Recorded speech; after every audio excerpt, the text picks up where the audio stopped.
কালকে তো তোমাদের সাথে গুয়াহাটি স্টেশনটা শেয়ার করেই ফেলেছিলাম। আর গুয়াহাটি যখন গেছি তখন অবশ্যই তো কামাখ্যাতে পুজো দেবো। তো সকাল সকাল চান টান করে চলে গেছিলাম মন্দিরে। তো গিয়েই প্রথমে এরকম একটা ডালা কিনে নিয়েছিলাম। আর ওখানের মন্দিরে ঢুকতে গেলে এরকম একটা প্রথমেই আগে সিকিউরিটি পারপাসের জন্য এরকম একটা করিয়ে নেয় ওরা।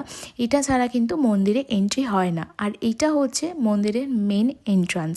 চলো এবার তোমাদের সাথে পুরো মন্দিরটা আর কি একটু ঘুরিয়ে দেখাই। ভেতরে কোনো রকম কোনো ভিডিও অ্যালাউ ছিল না, যার জন্য কোনো ভিডিও আমি বানাইনি, করিনি। কিন্তু বাইরেটাও দেখতেই পাচ্ছ ভীষণ সুন্দর, আর মন্দির যথেষ্ট পরিষ্কার। সব থেকে ভালো হচ্ছে ওখানকার পরিষেবা। তোমাকে জাস্ট 7-8 ঘন্টা শুধুমাত্র নিজের পেশেন্স নিয়ে দাঁড়াতে হবে, কিন্তু সেটার জন্য কোনো রকম কোনো কষ্ট তুমি ফিল করতে পারবে না। পুরোটাই ছাউনি, আর পুরোটাতেই এসি আর পাখার ব্যবস্থা রয়েছে। তো আমাদের তো এখানে পুজো দেওয়া কমপ্লিট। তো জানিও আজকের ভিডিওটা কেমন লাগলো, আর কমেন্টে লিখে যেতে পারো জয় কামাখ্যা। আজকের মতো টাটা, দেখা হচ্ছে